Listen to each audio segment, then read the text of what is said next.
y un tercero de enfermería del adulto mayor. Nuestro sueño, nuestra idea es que esto después se articule y forme una diplomatura virtual que tenga la posibilidad también de hacer encuentros presenciales y que colabore en la formación de aquellas personas que tienen interés o que se están dedicando a los cuidados domiciliarios. Así que bueno, les doy la bienvenida y le voy a pasar la palabra al doctor Daniel Grill.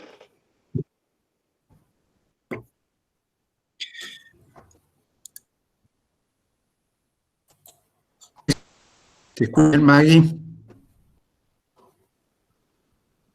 Perdón, Dani, antes quería, decir una cosita más. Sí, quería. Arriba en la pantalla la mayoría va a tener como un cuadradito que permite hablar, ahí se están presentando varias personas.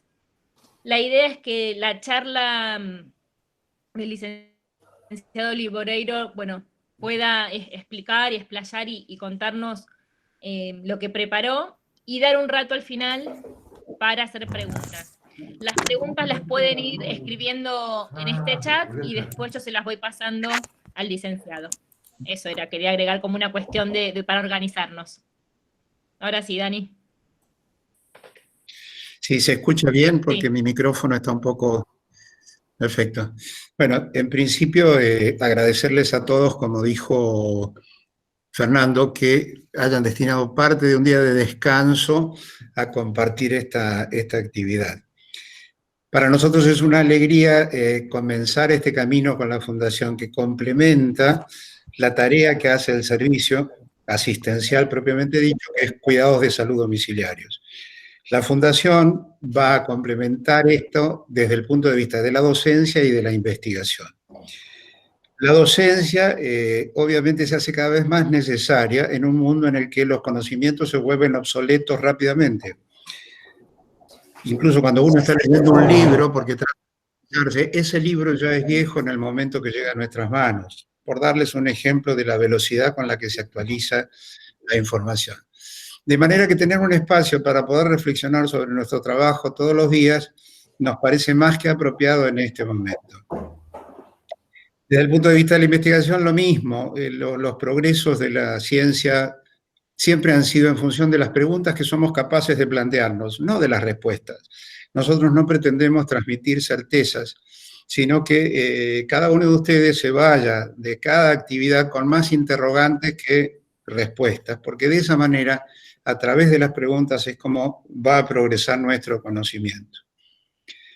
No es casual que hayamos elegido este tema, porque creo que esta situación actual nos interpela desde distintos puntos de vista. Y es un muy buen ejemplo de cómo a veces la incertidumbre genera caminos distintos, pero caminos al fin. Esta pandemia nos ha interpelado desde todo punto de vista, no solo desde el punto de vista de las ciencias biológicas, sino también desde el punto de vista de las humanidades. ¿Por qué digo esto? Hemos tratado de entender cómo funciona este virus desde la biología, desde entrada. Fuimos aprendiendo los mecanismos por los cuales se reproduce. También fuimos aprendiendo desde la fisiología, cómo actúa en cada uno de los aparatos y sistemas. También la anatomía patológica, qué daños produce esta infección. Desde la clínica médica, qué síntomas expresan la enfermedad. Y todo ha sido un aprendizaje continuo en estos meses, porque poco sabíamos previamente. Pero también les decía, nos interpela desde las humanidades. ¿Por qué? Porque podemos saber muchísimo de esta cuestión, pero no siempre el que más sabe es el que mejor puede hacer las cosas, porque lo importante es qué hacemos con aquello que sabemos, de qué manera nos acercamos al otro con nuestro conocimiento. Esto nos enfrenta también a una paradoja, y ustedes lo habrán vivido de cerca. Por un lado, somos queridos, admirados, respetados, aplaudidos cuando nos toca trabajar. Pero si llegamos a enfermarnos, también somos aislados, repudiados Estas paradojas del ser humano es parte de este interrogatorio al que nos somete, esta interpelación a los que nos somete la enfermedad. Y entonces tenemos que estar conscientes de este proceso ambivalente en el que nos encontramos también nosotros, porque por un lado, como parte del equipo de salud, sabemos que nuestra misión es aportar, acercar, tratar, ayudar. Y por otro lado están nuestros propios temores por nosotros mismos y por nuestras familias en una situación como esta. Y entonces no es fácil a veces tomar la decisión de qué hacer. Como ven, el cúmulo de preguntas y de interpelaciones es mucho. Básicamente, nosotros, desde nuestra tarea como miembros del equipo de salud, vamos a coincidir en que diagnosticamos algunas veces, en otros casos a veces curamos, pero hay un imperativo que es irrenunciable y que es que en medio de todo eso debemos consolar siempre. Y esta capacidad de dar consuelo se pone a prueba en estas situaciones. Fíjense que hay, hablando desde la salud, hay abuelos que no han podido conocer a sus nietos. Y en el otro extremo hay hijos que no han podido despedir a sus padres. Es tan cruel la situación en ese sentido. Y cuánto más cruel en nuestro caso, donde, como les decía, la capacidad de dar consuelo se vea coartada o limitada por nuestros propios temores y por el establecimiento de las distancias necesarias en este caso. Yo confío en que una vez superada toda esta situación, este aprendizaje nos devuelva como mejores personas. Y en ese camino es que es una alegría para nosotros poder compartir este espacio con todos ustedes. Espacio virtual al fin, como son los espacios hoy día, potenciados por esta cuestión.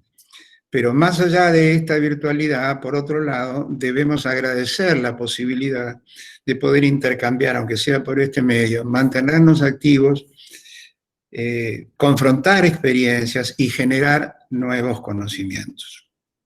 De manera que les damos la cordial bienvenida, les agradecemos nuevamente el tiempo que se han tomado con nosotros y espero que podamos repetir frecuentemente estos encuentros con miras a mejorar entre todos. Ahora sí, le doy la bienvenida al licenciado Daniel Liboreiro, a quien le agradezco esta disposición. El licenciado Liboreiro es egresado de la Escuela de Enfermería Universitaria del Hospital Austral.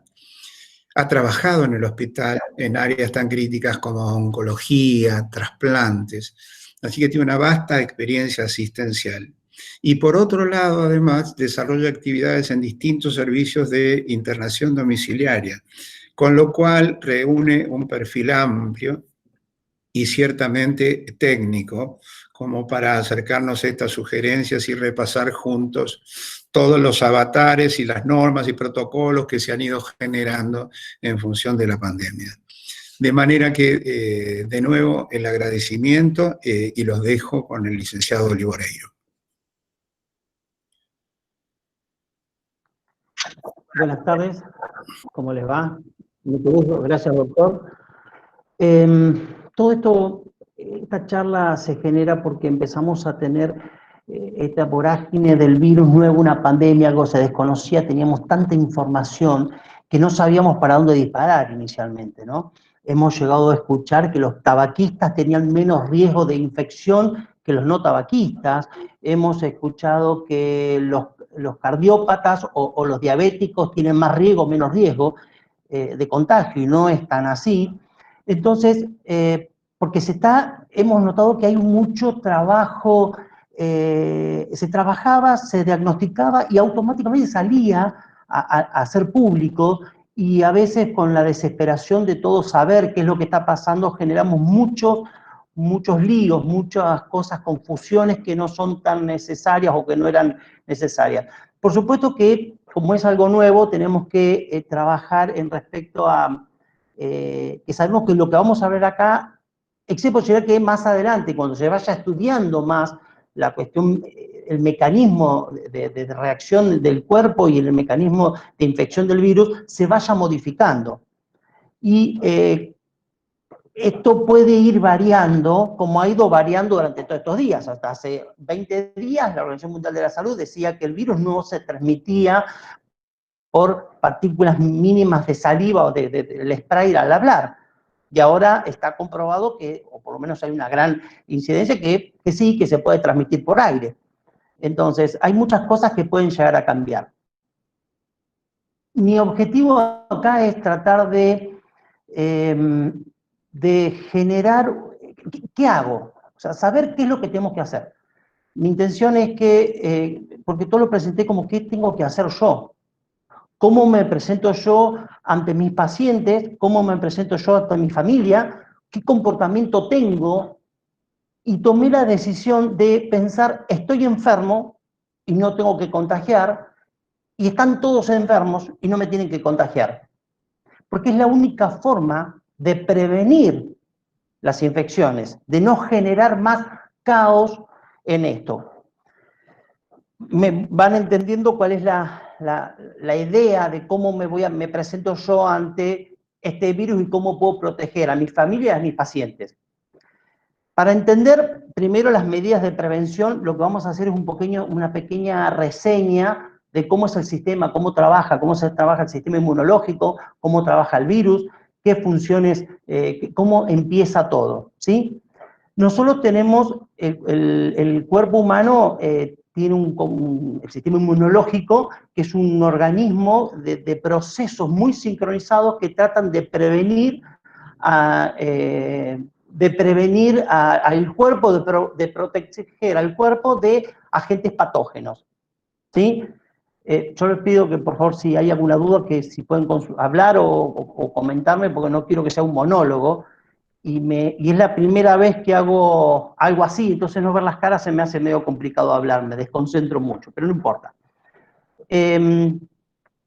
Con respecto vamos a hablar de la prevención de cuidados. Entonces decíamos que el cuerpo tiene un sistema inmunológico que se encarga principalmente de organizar y proteger al cuerpo de agentes patógenos. Hay dos formas de sistemas inmunológicos, que una es la no específica y la otra la específica. Y en este caso nos tenemos que detener en la no específica. En la no específica. ¿Por qué? Porque la no específica es la piel, las mucosas de la tráquea, las células ciliadas de la tráquea, el estómago, el jugo gástrico, el pH del estómago, las bacterias del intestino grueso y los intestinos delgados junto con el jugo intestinales. ¿Por qué es muy importante esto?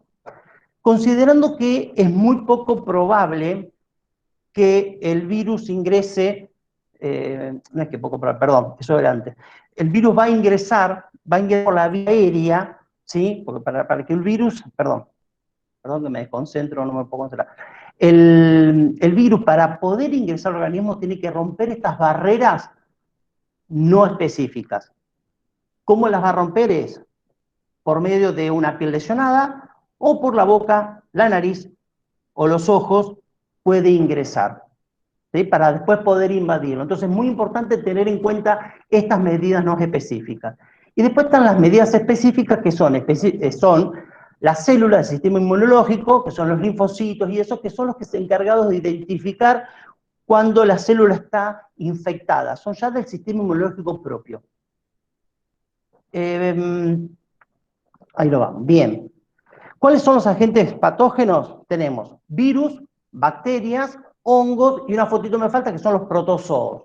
¿Cuál es la gran diferencia entre esto? Que bacterias, hongos y protozoos pueden ser atacados, podemos ayudar al paciente mediante antibióticos. En cambio, con virus no podemos trabajar. O sea, el antibiótico no sirve con los virus, por consiguiente, lo único que nos queda es esperar que el cuerpo reaccione, genere mecanismos de defensa y empiece a defenderse solito. En cambio, con bacterias nosotros le ganamos tiempo dándole antibióticos al paciente, empezamos a destruir la bacteria y el cuerpo va haciendo las defensas para ir protegiéndose. Como dijimos, la única forma de infectarse es por medio de contacto con los ojos, la boca y las fosas nasales, y una vez que entra, bueno, ingresa al organismo. Ahora vamos a hablar un poquito de lo que son los coronavirus. Discúlpenme que me cuesta no verlos, me es muy difícil, pero bueno, ya me voy a adaptar, en la primera charla que doy así. Bueno, con Está saliendo respecto muy bien, a, Daniel. vamos a hablar, ¿sí? Bueno, buenísimo. Bueno, con respecto al coronavirus, los coronavirus son virus de origen animal, que tienen la capacidad de transmitirse al humano, y todos estos generan contaminación, o lo primero que invaden es el sistema respiratorio. El sistema respiratorio. Ahí puede haber cuadros de resfríos comunes, hay coronavirus de resfríos muy comunes, o hay otros muy graves, como fueron en el 2003 el síndrome respiratorio agudo grave, el SARS, que generó 8.000 casos en 27 países, con una después este virus fue desapareciendo, casi no está, y después tenemos el de Oriente Próximo, que apareció en Arabia Saudita principalmente, que también fue mucho más letal. ¿Qué pasó ahora? ¿Qué pasó con este nuevo virus? En Wuhan, en diciembre del 2019, empezaron a encontrar pacientes que tenían neumonías atípicas, que tenían no solamente el paciente, sino todos sus allegados a enfermedades, y se dieron cuenta que que había un virus nuevo, un coronavirus, y lo llamaron coronavirus por sus características, 19 porque el año en el que apareció, y lo que descubrieron ¿qué hizo este virus? Para poder, los virus para poder invadir y subsistir en el sistema dentro del cuerpo, tienen que tener la capacidad para entrar a la célula humana. Porque ellos entran al cuerpo, rompen esta barrera que tenemos en las naturales, pero si no entran a una célula humana, no se pueden reproducir. Al no poderse reproducir, se mueren. ¿Qué es lo que hizo el COVID-19? Encontró una forma de engañar a la membrana plasmática de la célula humana, lo que hizo que entre por medio de una proteína que se llama AC2, que es la que descubrieron, ingresa en la célula humana, la célula ingresa su ADN, la célula parece que es el ADN de ella, entonces empieza a replicar o empieza a reproducir este virus empieza a invadir tanto a la célula que termina matando a la célula, dispersándose, y empieza a contaminar y formar más infección. Te dicen que eran de origen animal. ¿Por qué hablan del murciélago de Herradura? Porque dicen que es el murciélago donde hace muchos años se encontró estos coronavirus, principalmente en los murciélagos, esta especie que se llama Herradura. También se encontró en gatos, tigres y leones de un zoológico, y en hurones y perros. Pero ¿qué pasó? Se descubrió que estos animales, tanto los gatos, el tigre, habían estado en relación con personas infectadas con COVID. ¿Qué quiere decir esto? Que el humano contaminó a los perros, a los animales, por las secreciones respiratorias y las secreciones gastrointestinales. Esa es la característica que tienen los coronavirus. Pasan de animal a humano y de humano a animales. A pesar que esto no les generó a los perros ni nada por el estilo, les generó la muerte, pero sí estaban infectados. Ahora vamos a hablar de cómo pasa de humano a humano, por medio de dos formas. Primero, por inhalación de gotitas precedentes de las personas infectadas. Estos por inhalación, entran por la nariz principalmente, o si no, por las manos contaminadas al tocar las superficies, ¿sí? Y que nosotros con las manos sucias las llevamos a la boca, tocamos los ojos o nos tocamos la nariz y generamos la infección. Esto que yo pongo acá es simplemente porque es para que tengan una idea de cuánto tiempo dura el coronavirus y la importancia de la protección del lavado de manos. Fíjense, el cartón, las carpetas que usamos nosotros, acero inoxidable, habitualmente las bachas y todo son acero inoxidable, las lapiceras son de plástico. Observen que son varias horas puede estar el virus dentro de, contaminado y viviendo en el lugar. A pesar que es un virus que es muy lábil, muy débil, tiene una membrana lípida muy frágil, que cualquier producto, como alcohol, cualquier producto puede generar la ruptura de esa membrana y desaparecer el virus. Bueno, medios de transmisión. Se hizo estudios, se encontraron virus en heces de personas con estado agudo de la enfermedad, pero no se consiguió una evidencia científica que haya personas que se hayan contagiado por el contacto de heces de humanos. Después, el paso de madre a hijo. En un momento se creyó que se contagiaba, la madre le pasaba el virus al bebé intrauterino, pero buscaron en placenta y en útero y no encontraron el virus. Entonces se supuso que era por el contacto estrecho después del nacimiento, después del parto. Pero el último tiempo nacieron bebés directamente con COVID positivo, así que no está muy claro si se puede contagiar de madre a hijo. Y después se encontró en semen, en una fase aguda de un paciente, pero tampoco se demostró que sea contaminado, que pueda contaminar. Lo que sí se demostró es que en un ambiente cerrado, poco ventilado, una persona enferma puede contaminar el ambiente y puede contaminar a otras personas, ¿sí? Así que, y es por eso que las recomendaciones son no estar en ambientes ventilados, no encerrados, y usar el barbijo y todo eso, ¿sí? ¿Vamos bien? No sé, algún gesto de alguien que me diga que vamos bien, porque no sé. Estoy hablando como el loco malo con una computadora, estoy más perdido. Allá, bien. Está súper claro, está muy claro. Rosa tenía una pregunta, Daniel. Sí. Sí, Rosa tenía una pregunta, que es sobre las heces, porque dice que es enfermera pediátrica y este punto le es muy importante. Si es claro que no hay evidencia, si podrías contar un poco más. Está bien. Hay una cosa que es esencial. Las secreciones de cualquier paciente, pediátrico, neonato o adulto, con COVID, sin COVID, tienen bacterias y generan contagios. O sea, hay que usar guantes y toda la prevención que se tiene que tener. No importa si se tiene o no se tiene, es algo que se tiene que hacer siempre con COVID o sin COVID, ¿no? Las heces, la orina, las heces, secreciones laríngeas, secreciones, todas las secreciones se deben cuidar y se deben manipular, con guantes y todas las medidas de prevención adecuadas.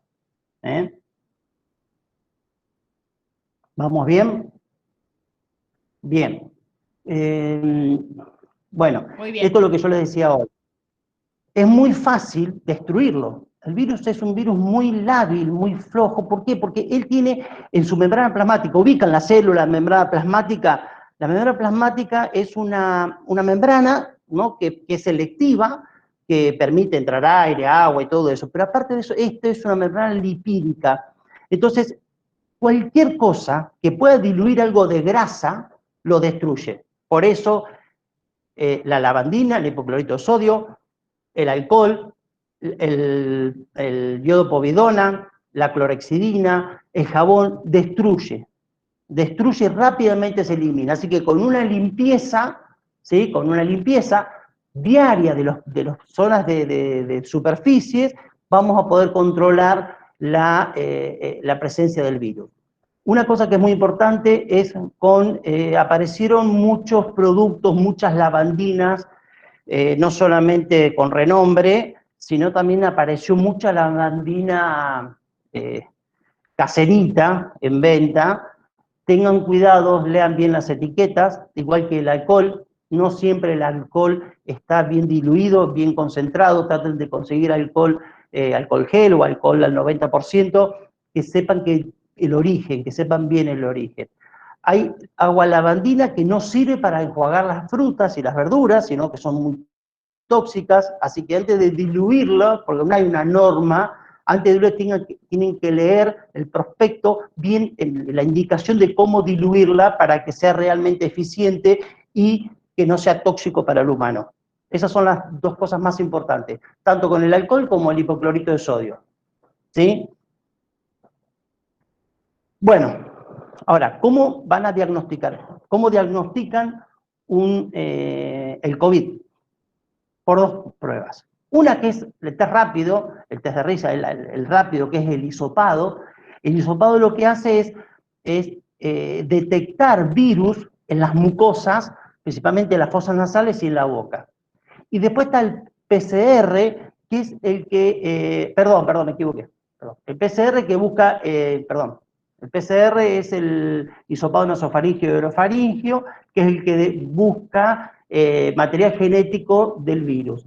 Y después está el test rápido, que es por medio de una gota de sangre, que busca el anticuerpo.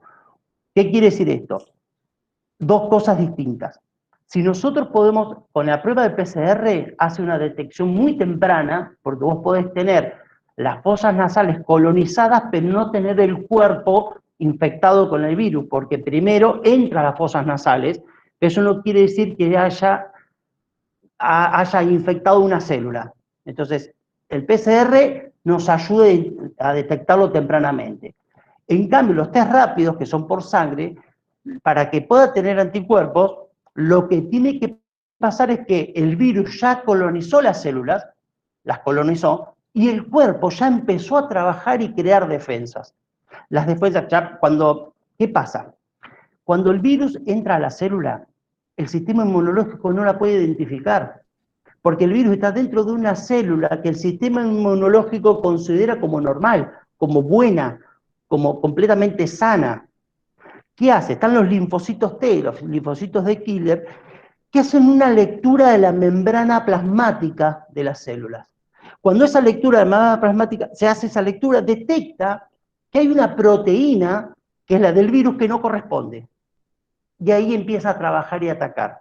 Y ahí empieza a generar el proceso inflamatorio de desarrollo para poder crear las defensas y empezar a destruir el virus.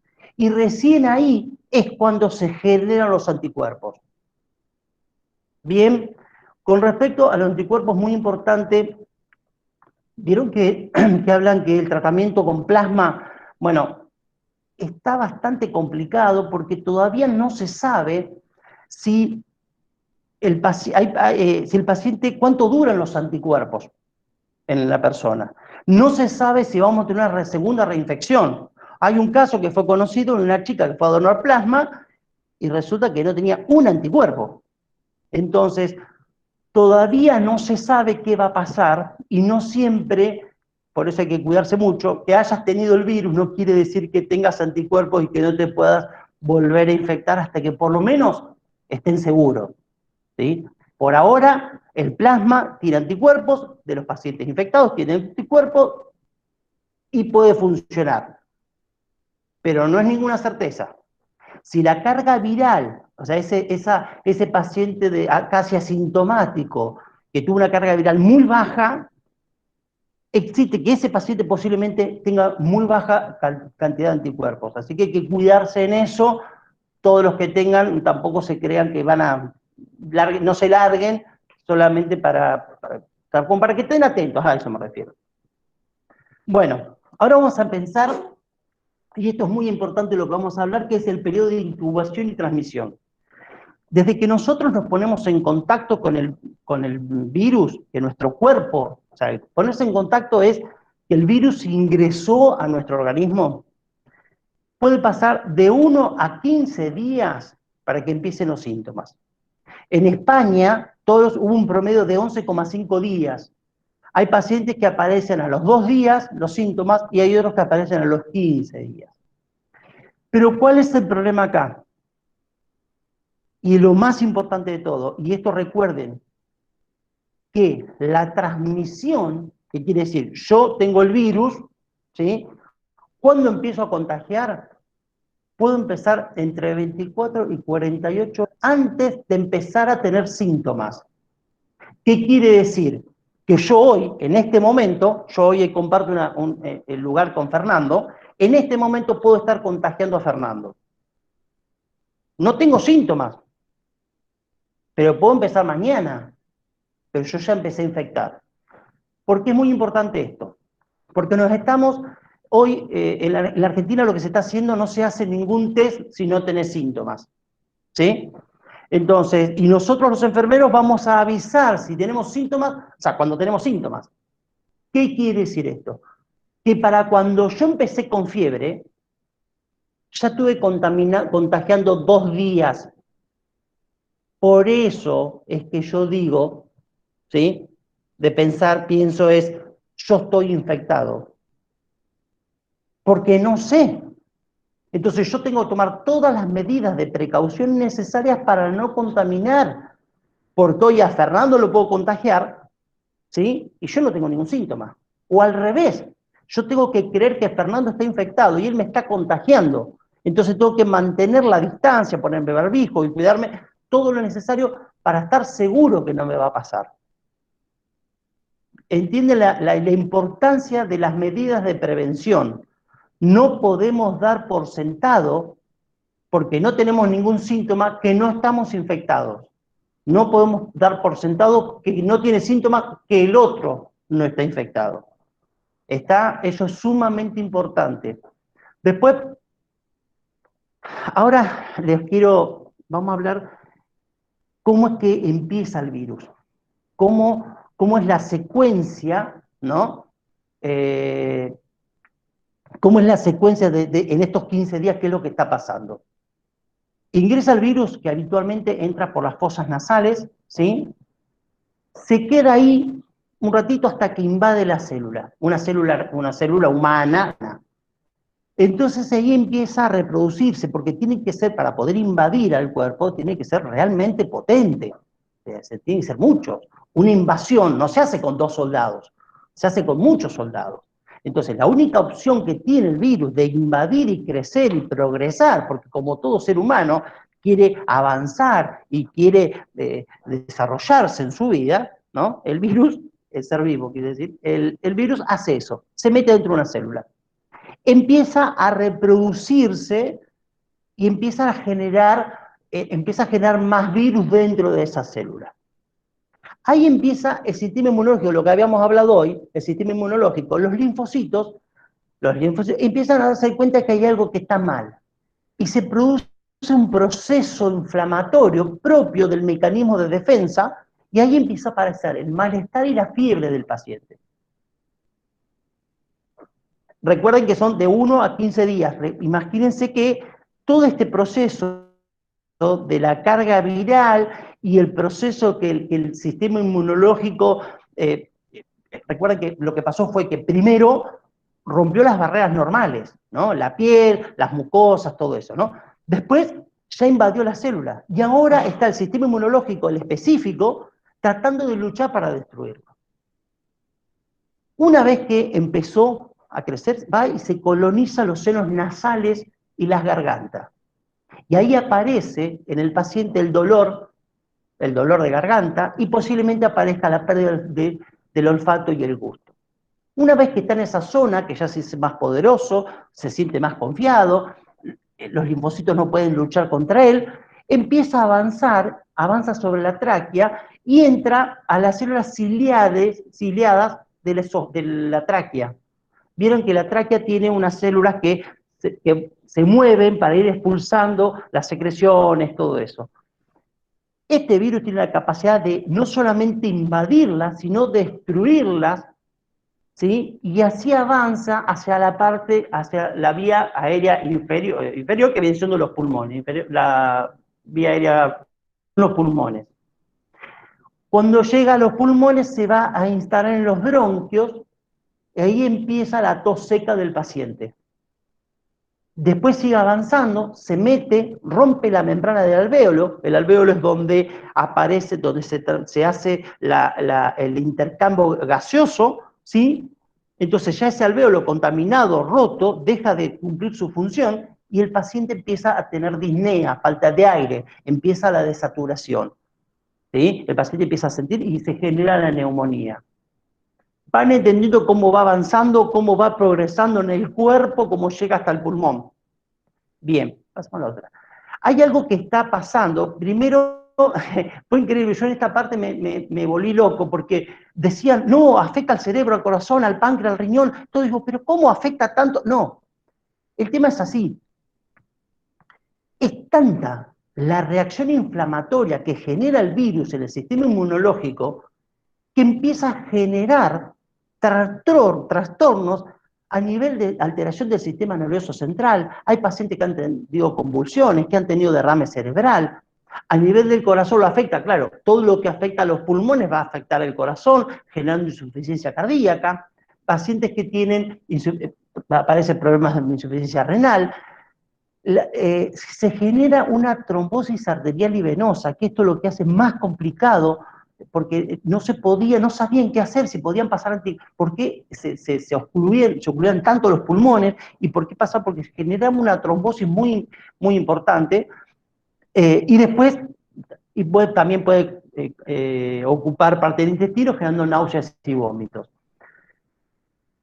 Por eso, y por eso es muy importante acá saber, las personas que tienen insuficiencia, problemas cardíacos, renales, hepáticos, los diabéticos, los hipertensos, los pacientes con tumores cerebrales, cáncer, ¿pero por qué? Porque ellos tienen alterado el sistema inmunológico, son personas que no son más propensas a tener el virus, sino son más propensas a estar gravemente enfermos por el virus.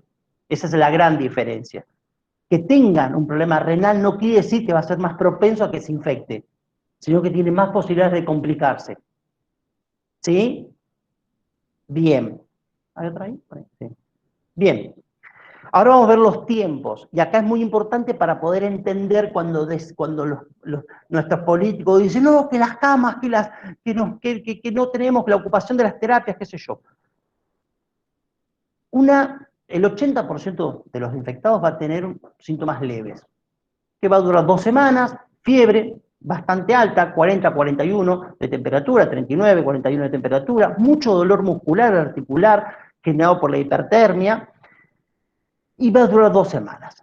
Después tenemos algunos que empiezan a ser un poco más graves, ¿no? En situación más crítica, que eso tarda desde el síntoma hasta entre 3 y 6 semanas. Empieza a complicarse. ¿Cuándo es grave? Cuando un paciente es complicado, cuando empieza a tener disnea, cuando pasa a tener falta de oxígeno. El paciente que tiene falta de oxígeno ya es pensado, de saturación, empieza a ser considerado paciente grave. Y se transforma en crítico cuando ya directamente empieza a tener fallas multiorgánicas, cardíacas, riñón, páncreas y todo. ¿Qué pasa? El paciente que te entra a la terapia, que es por falta de oxígeno, está entre 6 y 8 semanas internado en la terapia intensiva. Que puede salir a las 8 semanas, pero puede morirse a las 8 semanas. Pero ellos saben, cada institución sabe que el paciente que entra con COVID a la terapia intensiva lo va a tener mínimo 6 semanas. No sé si han hecho terapia intensiva, no es normal tener un paciente entre 6 y 8 semanas. Es lo más anormal tenerlo. Entonces, ¿qué pasa? Al tener tanto tiempo la cama ocupada, empiezan a faltar camas. Y por eso es lo que le pasó a Italia, le pasó le pasó a España, empiezan a las instituciones a tener listas de espera. En Río de Janeiro había listas de espera para ir a consulta por hospitales. Por eso se hizo esta cuarentena porque la idea era que no haya contagios tan altos, ¿sí? Para que las camas no sean ocupadas tan rápido. Darle tiempo a armarse la terapia. Ustedes saben que la salud argentina no es de lo mejor, la salud pública no es de lo mejor, entonces necesitaban adaptar todo eso. Se trabajó, se puso camas, se hicieron un montón de cosas, pero con eso solo no alcanza. Porque si nosotros, como sistema de salud, no hacemos un seguimiento de esa persona infectada y todos los contactos que tuvo, no lo vamos a controlar. Y por más que tengamos una cuarentena, vamos a seguir teniendo números elevados de personas infectadas. Y no es lo mismo tener 3.600 personas en un día, ¿sí?, infectados, que tener 500. Porque sabemos que el 20% de esos 500 posiblemente necesitan terapia. No es lo mismo que tener el 20% de 3.000. ¿Sí? El control de las infecciones es sumamente importante y el seguimiento de los infectados y todas las personas que lo rodean, es muy importante identificarlo y hacer un seguimiento y el aislamiento para poder controlar la infección. Hay otra cosa. Vamos a hablar un poco se calcula que para que el virus, todavía no se sabe, ¿no? No se sabe si el virus va a volver, este virus puede transformarse en un virus más que vuelve en invierno. Dicen, hay teorías que dicen que a las 6-7 semanas el virus es mucho menos agresivo. En España, en Italia, tienen brotes, pero la carga viral de los pacientes nuevos es mucho más débil.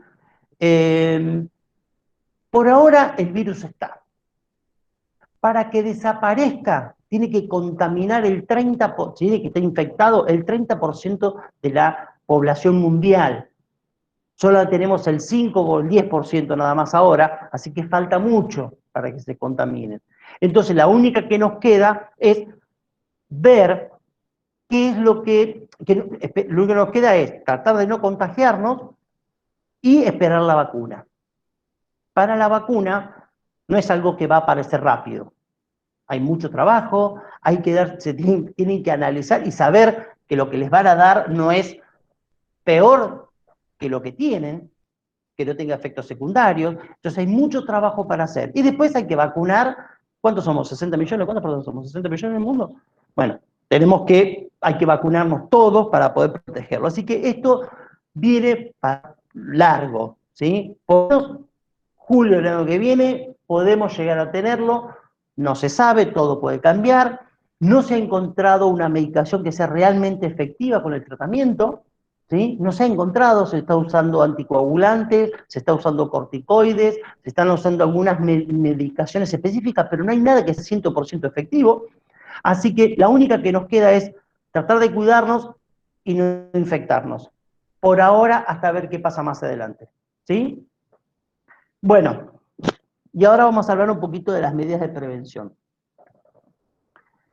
¿Hasta acá vamos bien? ¿Quiere alguien hacer alguna pregunta, algo? Sí.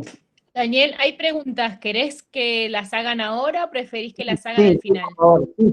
Sí, porque si no pasa un monólogo. No, sí, preguntemos, a ver. Bien. Norma, ¿querés hacer la pregunta vos?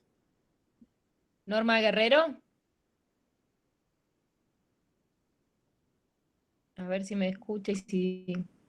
Hola, perdón, justo como estaba hablando sobre las medidas de desinfección, era justamente cuál es la medida correcta para el lavado de frutas y verduras. No se habla mucho, pero bueno, quería que lo diga él. Bien.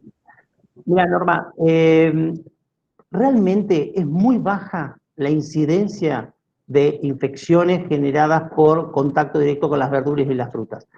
A ver, no está, se supone que con agua y lavandina, dejándolas media hora, por eso es muy importante ver la etiqueta de la lavandina, cuál es la diluyente, el medida de dilución para poder usarlo, así que no voy a hablar de la medida exactamente, porque cada lavandina es distinta según la concentración que tenga. Hay productos, por ejemplo, la banana, la manzana, si le sacamos la cáscara, la lavamos bien, si la lavamos con algo, vieron que que dijimos que el coronavirus tiene una membrana lipídica, entonces la podemos lavar con jabón o con lo que sea como para poder limpiarla. Yo les cuento, yo soy una persona cardíaca. ¿Cuál fue mi decisión ante la duda? No como nada crudo. Yo, ante la duda, no como nada crudo. Verduras, frutas, todo lo como cocido. No compro pan de panadería que no sea envasado, no compro nada que no sea envasado. Si nosotros tenemos un paciente o queremos proteger a nuestro papá o a nuestros padres o a algún familiar, tratemos de evitar, cocinemos todo, calentemos todo, ¿sí? Porque el virus rápidamente se muere, arriba de 30 grados se muere. Yo por ejemplo, cuando recibo las historias clínicas de mis pacientes, que no tengo ningún paciente con COVID positivo, por suerte, plancho las hojas, porque con aumento de la temperatura yo garantizo que el virus no va a estar. Pero no solamente lo hago por mí, sino lo hago por mis compañeras que van a recibir la historia clínica después. Y también lo hago por mis pacientes cuando llevo la historia clínica. Entonces, paso a la plancha. Con frutas y verduras, mi consejo, porque todavía no hay nada realmente de trabajo, porque se dice que antes se decía, mi mayor problema es que un día dicen una cosa y después dicen otra. Uno dice que no, que la contaminación mediante el aire no era factible y que era más resulta que por contacto es menos probable que por el aire. Entonces, mi consejo es, frutas y verduras, aparte siempre se tiene que lavar. Frutas y verduras se lavan bien, se ponen con una gotita de lavandina, se dejan en remojo media hora, porque ahí la verdura hay que lavarla siempre. Se pela la manzana, por ejemplo, la manzana hay que pelarla siempre, porque es donde se depositan la mayor cantidad de agroquímicos, ¿sí? La mayor cantidad de agroquímicos de la manzana está en la cáscara. Así que el consejo sería que se pele siempre. No sé si algún otro más. Por ejemplo, preguntan si hay varias. ¿En relación al vapor de agua también? Porque ¿El vapor de agua para qué? para eliminar el virus de las frutas, entiendo. El vapor de agua sí, porque lo que pasa es que lo que haces ahí es aumentar la temperatura y el virus a mayor de 30 grados muere. Por consiguiente, el vapor de agua en tiempo importante, ¿no? Tendría que estar destruyendo el virus. ¿Qué más? Bien. Fran Storm también tenía una pregunta sobre... Perdón. ¿Sí? Fran Storm tenía una pregunta en relación al alta, cuando se da el alta con síntomas. ¿Querés hacerla?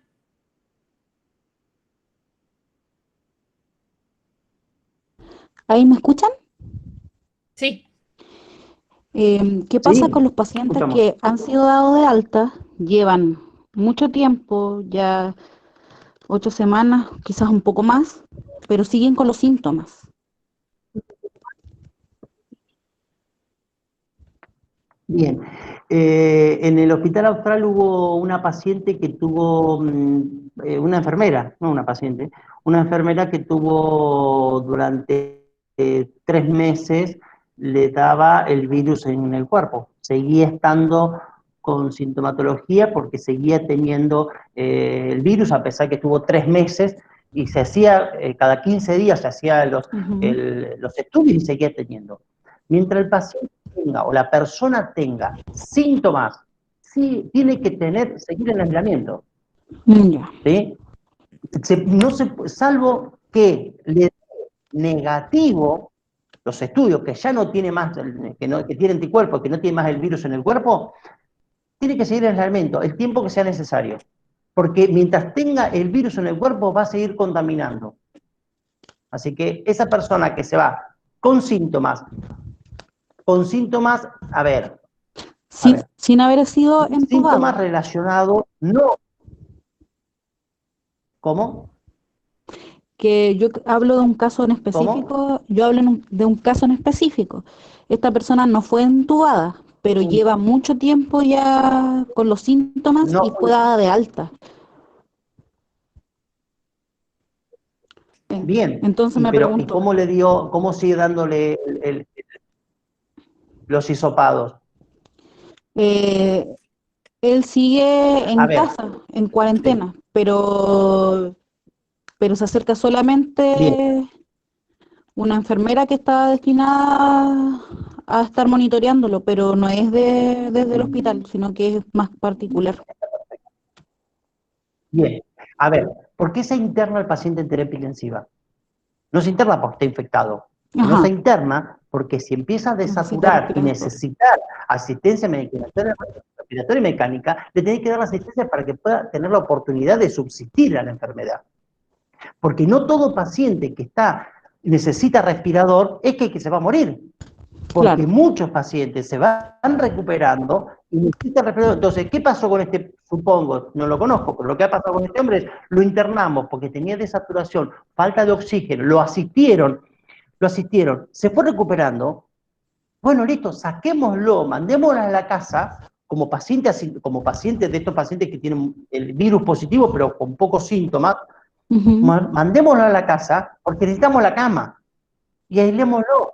Hoy por hoy hay en hoteles, se están haciendo que los pacientes que son COVID positivos pero son asintomáticos o no tienen, asintomáticos me refiero, no les falta el oxígeno. ¿Sí? Eso es asintomático. ¿No? O sea, tienen síntomas, tienen fiebre, tienen dolor, tienen malestar, pero no les falta el oxígeno. La causa para que vaya a la terapia intensiva es el déficit de oxígeno, la desaturación. Entonces, si no tiene ese, los van a dejar, se aíslan, tienen que estar en contacto, se cuidan, se toman la temperatura y nada más que eso. Pero tienen que seguir en aislamiento hasta que deje de tener virus dentro del organismo.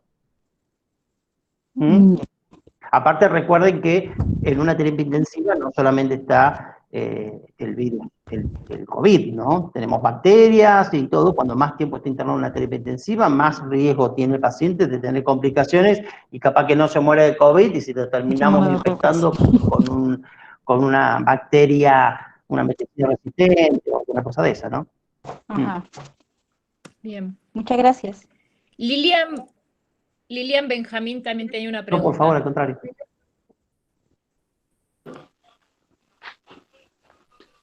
Hola, licenciado, ¿cómo está?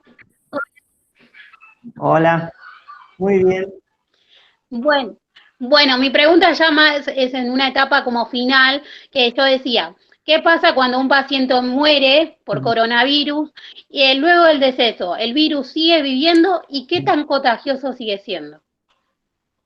Ya cuando ya el paciente murió, ¿no? De coronavirus. Bueno, en realidad el virus necesita de las células del organismo para poder subsistir. Si no tiene células, si no puede invadir las células del organismo, se muere. Si la persona está muerta, por supuesto que ya el virus va a morir. Lo que sí yo no tengo claro, y eso no lo sé, cuánto tiempo dura, ¿no? Cuánto tiempo contagia esa persona, cuánto vive la persona, el virus dentro del cuerpo. La verdad que no lo sé, no sé el tiempo. Por supuesto que, como toda medida de seguridad y ante el desconocimiento, lo que se acostumbra es directamente, no se hacen los velatorios y nada por el estilo y se protege, pero la verdad que no lo sé, no te sé decir, no lo sé. Bueno, gracias. No sé Y si una segunda pregunta relacionado relacionado que nada que ver con la pregunta que hice al principio, de las personas embarazadas. Tengo un caso de una persona que está, bueno, una mujer, una enfermera está embarazada y en esta situación la obstetra le recomienda no ir a trabajar, pero le dice, yo no te puedo prohibir a trabajar, pero qué tan peligroso es que una persona, que una mujer embarazada siga trabajando en época de pandemia, ¿no? Bien. Con respecto al embarazo, se han hecho estudios y trataron de encontrar virus tanto en placenta como en cordón umbilical o en líquido amniótico y no lo encontraron. Los chicos que nacieron Entonces se suponía que el contagio era el contagio directo de la madre con el niño después de haber nacido, ¿no? Es más, hasta no se supone ni que se contagie en el canal de parto, sino que se contagie el contacto directo por medio de directo. No se sabe bien si es tan así, si es que lo pasa, la enfermedad se la pasa intrauterina o se lo pasa una vez nacido. Lo que sí sé que es muy poco los pacientes que nacen con COVID positivo, secundarios, o sea, pasan en una patología muy leve y no hay un índice de mortalidad. Con respecto a la obstetra no le va a decir que vaya a trabajar. A ver, no se va a arriesgar, no la puede poner en riesgo porque no se sabe. Entonces no puede ponerlo en riesgo. Cuando uno no lo sabe, no lo hace. Entonces, claro, está bien que se proteja. Y la mamá puede decidir, no, yo no voy porque voy a arriesgar, y está dentro de protegida por el decreto del Estado que no las obligan a ir a trabajar. Y más si es personal de salud, ¿no? Ok. Bueno, muchas gracias. Daniel, te voy a hacer una pregunta más que hicieron Alexis y Lourdes, De nada. y después, si te parece, retomamos la exposición y al final hacemos más preguntas, ¿sí? Que ya hay varias preguntas. Alexis pregunta si la celiaquía es un factor de riesgo, listo, y Lourdes pregunta si el asma.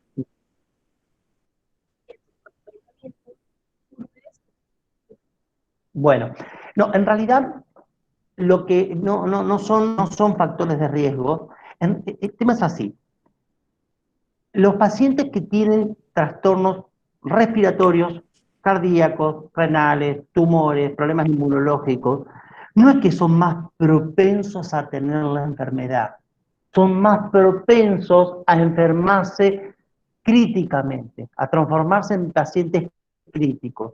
Pero ha habido casos de gente que no ha tenido ninguna de estas patologías y se ha transformado en paciente crítico.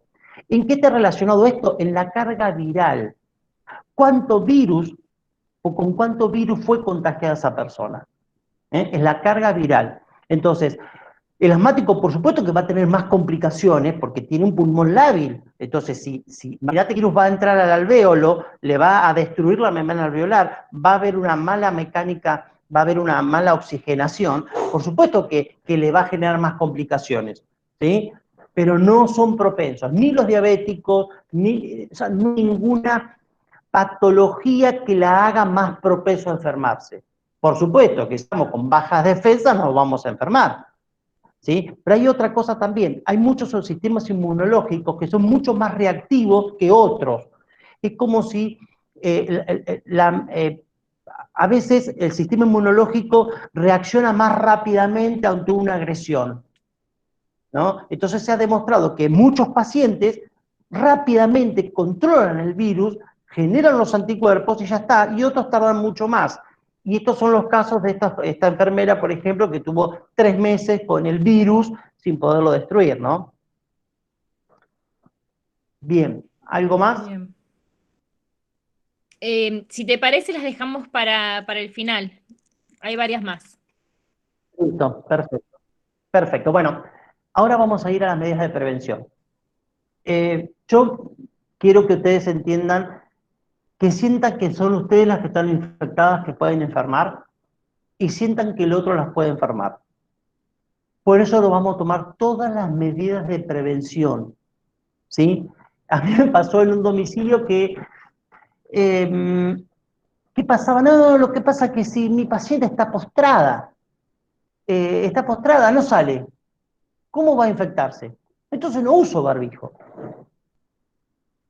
Pero en realidad, nosotros podemos infectarla cuando nos trasladamos, nos infectamos nosotros y nosotros trasladamos el virus al paciente. Entonces, nosotros tenemos que ser conscientes de eso. Todos los que salimos a la calle somos los que nos podemos contagiar. Somos los que podemos contagiar. No solamente podemos poder llevar el virus a un domicilio, sino que nos podemos llevar a nuestra casa el virus. Entonces, las medidas de prevención son muy importantes que las cumplamos para que podamos estar seguros que no vamos a hacer algo que no tenemos, no vamos a infectar ni a nuestro paciente, ni a la familia, ni a la familia, ni a nuestros familiares. Entonces, hay varias cosas. Primero, barbijo y tapaboca. Fundamental. Fundamental. Recuerden que el virus entra por las mucosas, por la piel no va a poder entrar, por las mucosas y por la nariz. Entonces, el tapaboca, si hay algún virus en el aire, o estamos en un ambiente cerrado, vamos a evitar, tapándonos la nariz, el tapaboca y el barbijo. He visto en el supermercado un montón de veces el barbijo no sirve de nada, ¿sí? Y no sirve de nada en la pera ni tapamos la boca sola. Tiene que tapar la nariz también para que nosotros no inspiremos ese virus, ¿sí? La distancia. ¿Por qué la distancia de 1,5 metros? Se calcula que nosotros cuando hablamos, el virus, porque acá algo ha cambiado, pero no mucho. Inicialmente la OMS decía que el virus se encontraba en gotas bastante grandes, ¿no? De saliva. Por consiguiente, al ser grandes, cuando uno habla, no va más de 1,5 metros y cae al piso. Entonces se aconseja que la distancia sea de 1,5 metros como mínimo para que no nos contaminen. Lavado de manos frecuentes. Si nosotros ya tenemos el tapaboca, si nosotros estamos a distancia, la única opción que tenemos de contagiarnos es por la superficie, por lo que tocamos, ¿sí? Por lo que tocamos, el pasamano, la puerta, el picaporte, la mesa, la silla, la cama, todo lo que tocamos en el supermercado. Ahora, si nosotros la única forma de controlar eso es lavándonos las manos. Cuando estamos en la calle usando gel alcohólico y cuando estamos en casa lavándonos bien las manos. ¿Con qué? Con jabón blanco, con cualquier jabón que se pueda usar. Lavando muy bien. ¿Vieron que hay una que dice de 40 segundos, qué sé yo? Es porque en realidad lo que se está buscando es que haga muy buena espuma, y que llegue y uno pueda frotar todas las partes de la mano, ¿sí?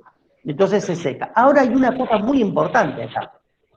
Si nosotros nos lavamos las manos, usamos el barbijo, prestamos todo, pero nos secamos con una toalla de tela que ya usó todo el mundo y está húmeda, no tiene ningún sentido. Si nosotros nos lavamos las manos, tocamos con las manos limpias, vamos y cerramos la canilla, volvemos a contaminarnos, no tiene ningún sentido. Así que el lavado de manos es, abro la canilla, jabón, me lavo muy bien las manos, me seco con toallas de papel y voy y cierro la canilla.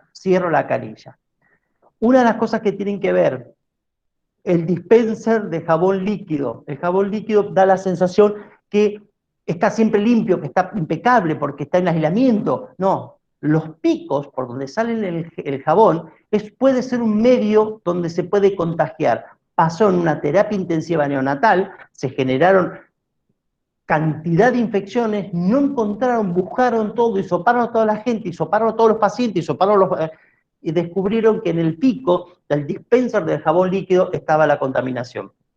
¿Sí? Después, si no nos podemos lavar las manos y no llevarnos las manos a la cara. Que el barbijo sea cómodo, porque si no los estamos subiendo todo el tiempo y moviéndolo. Entonces, es muy importante que no hagamos, ya que nos pudimos cubrir con el tapaboca, con el barbijo, que no llevemos ese virus que enganchamos en la mesa, llevarla y darle la oportunidad que entre a nuestras mucosas y nos contamine. ¿Sí? ¿Vamos bien hasta ahí con respecto a las medidas de prevención? ¿Qué tenés la otra? No, el otro. ¿La otra? Listo, está bien. Bueno, ya hablamos tocarnos, ya hablamos, a ver, hay otra cosa, los tapabocas y los barbijos. Los barbijos se deben cambiar mínimo cada 12 horas o cada vez que está húmedo. El barbijo común o el tapaboca, da un espacio especial para que crezca el virus, porque da humedad, calor y oscuridad, que son las 3 características que necesitan bacterias y virus para contaminarse, para crecer. Si a eso le agregamos que nos vamos a acomodar, tocamos con las manos todo el tiempo y acomodamos el barbijo, tenemos aumento de los riesgos de infección. Ventilar los ambientes. Es muy importante por lo que habíamos hablado. Lo que se hace es, en un domicilio, se saca al paciente del lugar, se abren las ventanas, que corra, que se ventile, que entre sol, que se cambie el ambiente todos los días, y eso es sumamente importante, ¿sí? Porque todo el virus que pudo haber quedado en el ambiente se pueda ir. Después, realizar una autoevaluación diaria. Bueno, con la aplicación de Cuidar tenemos cada 48 horas que nos avisa. Está buena porque te avisa que te controles la temperatura. Porque el otro día nos pasó con un enfermero en un control que tenía 38 grados de temperatura y no se dio cuenta que tenía fiebre. No se dio cuenta. Entonces, ¿por qué? Era un muchacho venezolano, venía con frío, pero en la Argentina hace mucho más frío que en Venezuela, el frío era normal, el frío que sentía era lo normal, entonces, pero resulta que tenía 38 grados de temperatura. La aplicación que te exige cada 48 horas controlártela, bueno, si lo hacemos a conciencia, nos va a guiar para que estemos muy atentos. Y estemos atentos, que te pregunta, ¿te duele la garganta? Y te pones a pensar. Y tuviste con una persona que se infectó, porque a veces uno no se acuerda lo que pasó ayer, o lo que pasó en los últimos 4 días. Entonces es muy importante, la aplicación te ayuda en eso. No minimizar síntomas. Y acá es algo que hay que tomar en cuenta. Hoy, y lo decía la ministra de Educación, de Salud, todos los pacientes con fiebre tienen COVID positivo. O son todos COVID positivos, se demuestra lo contrario. Ante un síntoma, tengamos el contexto, ¿sí? Pongamos en contexto. Por supuesto que tenemos que estar en protocolo, por supuesto que tenemos que hacerlo porque es algo que tenemos que hacer, pero no nos alarmemos innecesariamente, pongámoslo en contexto. Por supuesto que si nosotros tenemos fiebre mayor, cualquier agente de salud mayor de 37 grados, tiene que avisar, tiene que informar, porque se va casi seguro que se va a tener que hisopar. ¿Sí? Bien. Esto ya lo hablamos. Bueno, prevención de transporte público. Esto ya lo saben. Mantengan la distancia, usen el tapaboca. No suban al tren o al colectivo si está lleno. No importa. Lleguen media hora más tarde, lleguen 1 hora más tarde. No importa. Porque va a ser mejor llegar 1 hora tarde y no llegar contaminado. ¿Sí? Si van en tren, elijan el vagón que menos gente tiene. Cuando se suben, traten de evitar tocar cosas. Uno cuando va a trabajar tiene que tratar de llevar la menor cantidad de cosas posible. Yo he visto gente que va con 3, 4 bolsos, con un montón de cosas, que la mochila, que las cosas. Traten de ir con lo mínimo indispensable. Cuando más cosas tienen, más riesgos de infectarse tienen, porque lo pueden contaminar. Si vamos con una bolsa, con un bolso, con una mochila, siempre se nos puede caer lo que sea. Después, traten de evitar moverse innecesariamente, tocar todo innecesariamente, no depositen la cartera, el bolso en el piso, traten de tenerlo con ustedes. ¿Qué más? Bueno, y la otra es cuando salen. Una cosa, traten de no usar el teléfono. El teléfono es fácil de limpiar. El teléfono, nosotros nos subimos al colectivo, agarramos el pasamanos, subimos los escalones, vamos, ponemos la tarjeta, pagamos con la SUBE, nos sentamos, nos agarramos el pasamanos en la silla, nos sentamos y agarramos el teléfono. Y ahí lo contaminamos. Y cuando ya lo contaminamos, después lo ponemos en el oído y ya nos acercamos el virus a la cara, que es el mayor riesgo que tenemos. Y no solamente eso, sino que cuando llegamos al domicilio, lo que estamos haciendo es dejamos todo, nos limpiamos todo, nos lavamos las manos todo, pero agarramos el teléfono, que no lo limpiamos, y nos volvemos a contaminar. Así que traten de evitar usar el teléfono desde que salen de su casa hasta que llegan hasta el domicilio. Y de paso evita que se lo roben porque está todo medio peligroso. Bueno, con respecto dentro del domicilio, acá estos protocolos, cada empresa, no hay nada escrito con respecto a nivel nacional, ¿no? El Estado ni nada, no han escrito nada de cómo nos debemos comportar dentro del domicilio y cuáles son los pasos que tenemos que hacer. Lo que vamos a suponer es que estamos infectados. No vamos a minimizar esto que dice que las cosas por contactos no se infectan.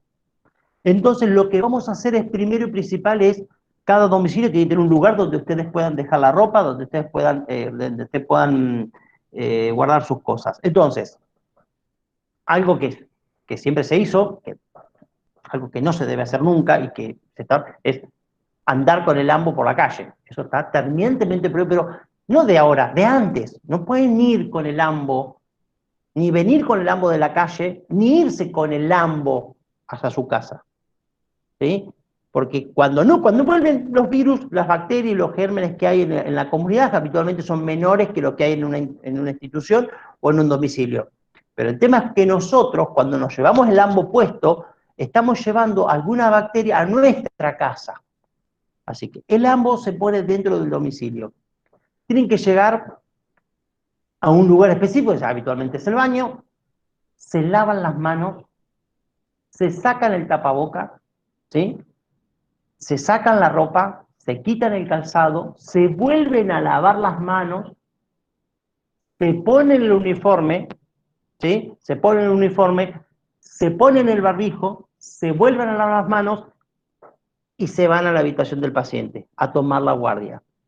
Esas son las medidas. ¿Cómo tiene que estar la ropa? La ropa que nosotros dejamos, que viene de la calle, en una bolsa. Así que preparen en una percha, con una bolsita, para que esté protegida, ¿sí? Traten de no olvidarse nada de ahí, ¿sí? No tienen que volver a ir, entrar y salir y ponerse en contacto de vuelta con eso que está contaminado. Si usaron el teléfono, decontamínenlo antes de llegarlo al domicilio, ¿sí? Antes de llegar, perdón, a la unidad del paciente. Estamos, las medidas, después nosotros les vamos a ver, creo que después vamos a mandarle, ¿no? Unas normas de aislamiento principalmente. Esto no se hace, esto se saca principalmente, no lo sacamos solamente del COVID, esto lo usamos nosotros en los pacientes neutropénicos. Así que estas medidas las hacíamos en los pacientes neutropénicos que estaban en el domicilio o los que estaban en la unidad de trasplante de médula ósea. Así que, bueno, estas medidas tendrían que alcanzar para controlarlo y no llevar bacterias dentro o este virus al paciente. Bueno, ya lo hablamos, lavado mano, colocarse el uniforme calzado, ya lo hablamos a esto. Bueno, durante el pase de guardia, bueno, decididamente, sí, claro, ya está, no hay más besos, no hay más abrazos, se saludan con el codo o de lejos, no existe más eso por ahora, tenemos que evitarlo y aguantarnos las ganas de darnos un beso o darle la mano. El pase de guardia es rápido, el pase de guardia no se cuentan las cosas de todos los días, se cuentan las cosas importantes, si tuvo fiebre, no tuvo diarrea, no tuvo diarrea, o sea, las cosas simples. Después, si la paciente durmió bien, el pase de guardia es rápido. Lo que sí, para hacer un pase de guardia rápido hay que evolucionar muy bien. Porque todo lo que vos no le contaste en el pase de guardia tiene que estar escrito para que la enfermera, si tiene alguna cosa, la pueda ver, ¿sí? Y por supuesto que nada de tomar matecito, cafecito durante el cambio de guardia, ¿sí? Porque tenemos que cuidarnos. Bueno, durante la prevención, durante la guardia. Y acá vamos a tocar un tema bastante complejo. Nosotros no somos, los enfermeros no somos los que nos encargamos de limpieza, ¿sí? Pero sí somos los responsables de esa limpieza de la unidad del paciente. Por consiguiente, vamos a tener que garantizar que todo lo que está en contacto con el paciente esté bien limpio. La mesa donde preparamos la medicación, las barandas de la cama. Si hay alguien, cuando venga alguien a limpiar el baño, que lo limpie en perfectas condiciones, ¿sí? ¿Está? Si nosotros vamos a tener que utilizar nuestra taza, nuestras cosas, bueno, para merendar o tomar, traigamos nuestras cosas, ¿sí? Si hay una taza que dejó porque no terminó, bueno, limpiémosla, no hagamos como que el otro no la limpió, limpiémosla de vuelta, ¿sí? Para no contagiarnos, ¿está? Y el barbijo durante toda la guardia. ¿Por qué? Porque nosotros podemos estar contaminando. Y hay otra cosa que es muy importante, el uso de antiparras o protecciones oculares durante la aspiración de secreciones. Eso, en realidad, siempre lo tendríamos que usar. Siempre, no es algo nuevo con el COVID.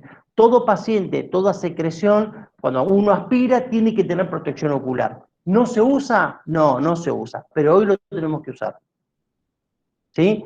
Hay domicilios que van a tener y hay otros domicilios que no.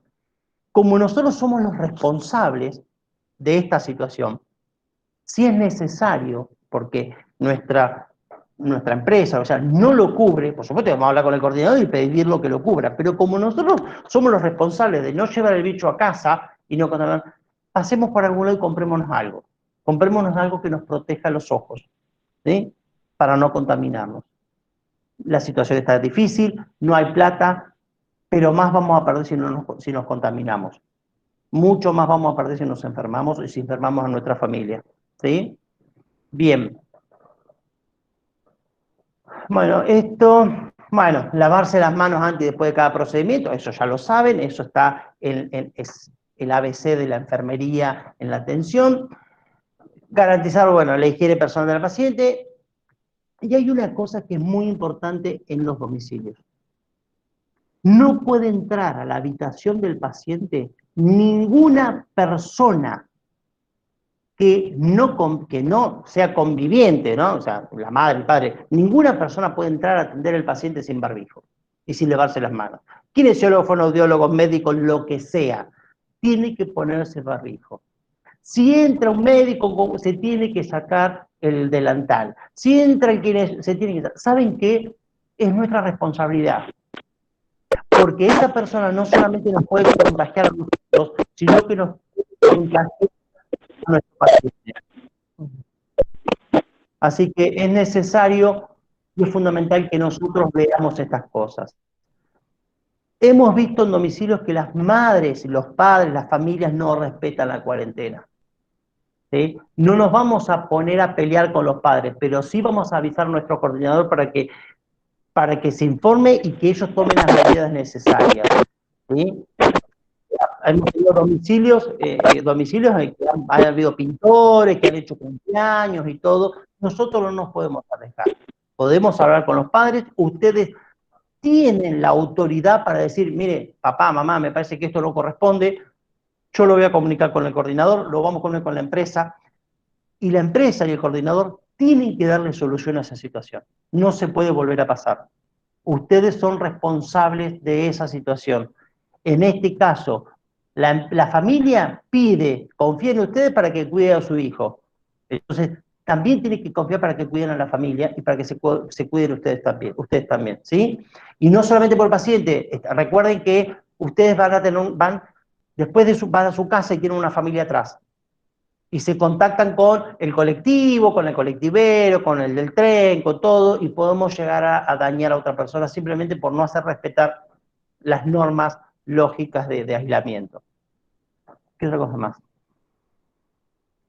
Bueno, al finalizar la guardia, ordenar la unidad del paciente como corresponde, dejarla toda completa, ordenada, prolija, para que la nueva compañera venga a atenderlo, desinfectar todo, limpiar todas las zonas donde uno estuvo, esto para protección de tu compañera, hacer el pase guardia lo más rápido posible, irse al baño, lavarse las manos, sacarse el barbijo, sacarse el uniforme, ponerse la ropa nueva e irse. Y hay algo acá que es muy importante, que es ¿qué hacemos cuando llegamos? La otra. Cuando llegamos a casa. Ahí está. Y esto es muy importante. Dicen que es muy poco probable que nosotros, con rozarnos con otras personas, nuestra ropa se contamine y que esta ropa se contamine pueda contagiar y llevar el virus. Es muy poco probable. Pero es poco probable, no quiere decir que no lo sea. Por consiguiente, el respecto de no está indicado el baño, el lavado de la ropa, ni nada por el estilo, pero si ustedes lo consideran y se sienten más cómodos y más tranquilos llegando a casa, cambiarse la ropa, bañarse, ponerse ropa limpia, todo, háganlo. Todo lo que les dé tranquilidad a ustedes va a ser mucho mejor que algo que quede pendiente, porque el día que aparezca un caso vamos a preocupar, yo ese día me tendría que haber sacado la ropa y la tendría que haber dejado a lavar. Manéjenlo a eso. El uniforme lo tienen que llevar a lavar todos los días y el uniforme se deja aparte. Nunca se lava con la ropa del resto de la familia. El uniforme se lava en un fuentoncito, lo que sea, aparte del resto de la ropa. No hay que mezclarlo. ¿Sí? Bien. ¿Qué más? A ver. Bueno, eso ya lo dije. Seguimos. Bien. Y ahora la prevención. Ahora, ¿qué tenemos que hacer en caso que aparezca yo, enfermero, tenga algún síntoma o un familiar mío tenga un síntoma, fiebre? Primero y principal, una vez que tenemos fiebre, ya sabemos que hace 2 días que estamos contagiando. Por consiguiente, nuestra familia estuvo contagiada. Automáticamente, ante la temperatura 37,5, se comunican con su coordinador e informan qué va a pasar. ¿Sí? Ahí el coordinador, según como sea la empresa, él se va a encargar de organizar todo el resto del trabajo con la familia y el paciente. ¿Qué vamos a hacer nosotros si tenemos 37,5? Podemos llamar a nuestra prepaga o cobertura médica, o si no, llamar, si estamos en la provincia de Buenos Aires, al 148, si estamos en Capital Federal, al 107, y si no, al 120. Habitualmente, con esto nos van a asesorar qué es los pasos que debemos seguir. ¿Sí? Es muy probable que si estamos con síntomas tengamos que aislarlos durante 48 horas o 72, el tiempo que tarde el hisopado. Y si ese hisopado da negativo, se vuelve a la normalidad. Si da positivo, nos vamos a tener que aislar durante 15 días. Ahora, ¿qué pasa con la gente que está en contacto con nosotros? A esa gente, si no tiene síntomas, no hay que hisoparla. Por lo menos esas son las normas que se están hoy en la Argentina. Solamente se hace hisopado a la persona que tiene síntomas. ¿Qué quiere decir esto? Vamos a suponer que yo me infecto, ¿sí? Y mi hijo va a estar en aislamiento, pero hasta que él, si a mí me da positivo y hasta que él no tenga síntomas, no le van a hacer el hisopado. Por consiguiente, va a tener que estar en aislamiento. ¿Sí? Si a mí me da positivo, mi familia y mis hijos, todos van a estar 15 días en aislamiento. Si en 15 días el hisopado no hay síntomas, se puede liberar. Si en esos 15 días empiezan los síntomas, se va a tener que hacer hisopado y después hacer el mismo proceso que hacemos nosotros. ¿Qué es lo que tiene que hacer el coordinador? Lo primero que tiene que hacer es notificar a la empresa, notificar al domicilio. La empresa se comunicará con la obra social, a hablar con la familia, para que empiecen a hacer todos los protocolos correspondientes para el aislamiento del paciente y la familia. Si yo tengo fiebre, mi paciente, su familia y mi familia van a estar en aislamiento hasta que a mí me digan si tengo o no tengo coronavirus. ¿Está? Si no hay respuesta a la obra social, llamen al municipio, llamen a la provincia de Buenos Aires, ellos les van a dar más respuestas. ¿Sí? Bien. ¿Qué pasa si en el domicilio nosotros tenemos un familiar o un paciente con signos? Un familiar, familiar o el paciente con signos con fiebre. Bueno, ahí lo que vamos a tener que hacer es, por supuesto que si empezó con aislamiento, si estuvimos en contacto con el paciente, o si podemos suponer que el papá que empezó con síntomas, y ese papá hace 3 días que no está con su hijo, es muy poco probable que tenga el contacto, pero bueno, si estuvo con la madre, se pudo ver. Entonces se van a tener que aislar toda la familia, hisoparse al papá, y se van a aislar las enfermeras. Ahora, y acá es muy importante que tengamos en cuenta, si el paciente, por ejemplo, tiene fiebre, pero es la única persona que tiene fiebre. Hay que analizar el cuadro. Nos pasó a nosotros, teníamos una paciente postrada que no tuvo ni profesionales, ni familia, ni nadie con síntomas, ninguna clase de síntomas. Por supuesto que hizo fiebre, venía de un cuadro respiratorio, aumento de las secreciones, venía con desaturación, estaba necesitando oxígeno, venía ya en los últimos 20 días con cuadros respiratorios. Por supuesto que entró en protocolos, pero era muy poco probable que esa paciente de 12 años tenga COVID, porque tendría que haber vivido alguien en contacto con sintomatología.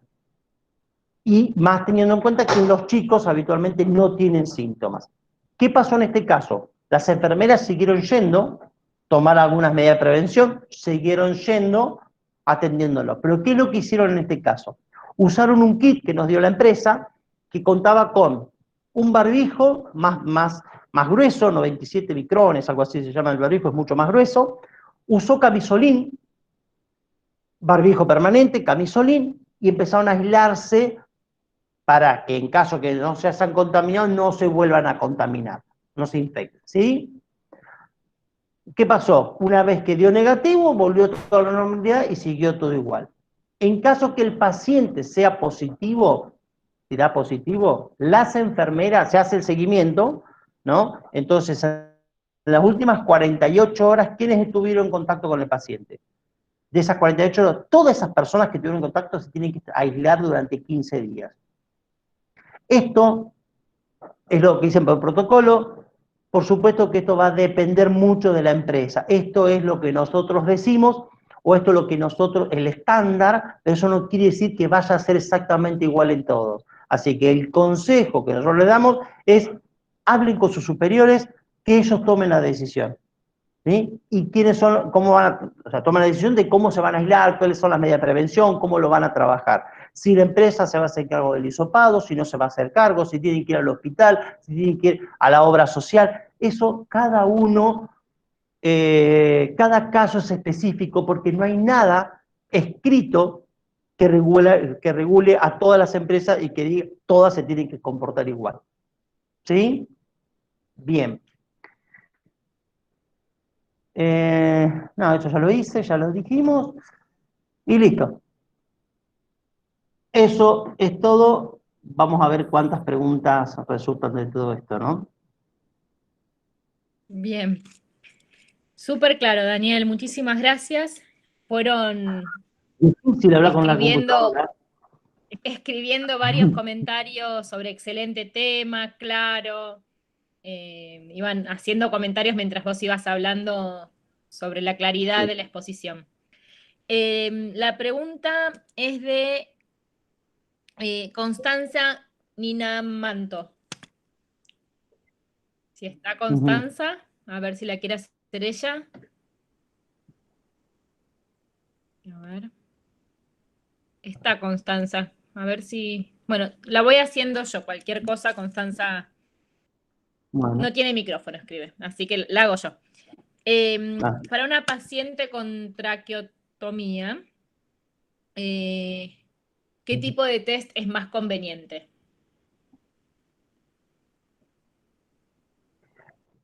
En realidad, lo que se tiene que... A ver, lo que van a hacer es el test rápido, el inmediato, el más rápido, ¿sí? Van a ir a hacer lo más rápido y más eficiente está. Van a ser seguro que va a ser el hisopado, ¿sí? Pero va a depender de qué es lo que tengan, porque lo que acá el secreto en este caso es tratar de identificar lo antes posible si es positivo o no, para poder tomar las medidas de aislamiento de todo el entorno. Porque la urgencia, y esto es lo que nos está pasando ahora, tenemos tantos casos, tantos estudios, que estamos tardando mucho tiempo en darle respuesta. Y mientras tardamos más gente se va contagiando porque no podemos aislar el resto. Entonces, lo que van a hacer va a quedar en manos de la obra social o del Estado, de la provincia o del municipio, ellos decidirán qué clase de prueba van a hacer, la que sea más rápida y la que sea más eficiente. Va a depender de cómo empezó todos los cuadros. Por supuesto que la paciente, si recién empieza, le hacen un hisopado, porque le van a hacer la hisopado lo más rápido posible para saber a quién tiene que aislar. Pero eso lo va a tomar la decisión el médico, o los médicos o las organizaciones, ¿no? Bien. Viviana de esa granja, sobre los tapabocas, ¿querés preguntarle vos, Viviana? No sé si me escucha. Igual ya el licenciado me lo respondió, lo dijo, que el tapaboca quirúrgico, una vez que se moja, se tiene que cambiar porque puede causar un caldo de cultivo. Ya me lo dijo la duración. Más que nada yo quería saber, porque a veces tenemos jornada muy larga. Yo, por ejemplo, estuve en el triage y siempre el intercambio de hablar y las gotas de flush es más presente, pero ya me lo respondió, pero sí. Esa era mi inquietud.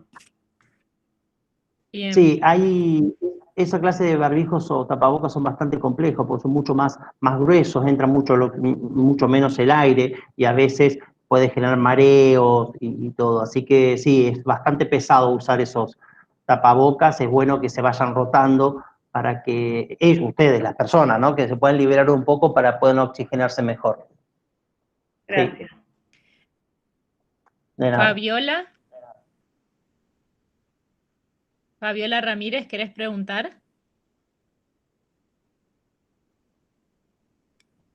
Voy haciendo la pregunta que es, un paciente con síntomas, ¿cuánto tiempo tiene que esperar para un PCR? Si no lo asisten. Todo va a depender de...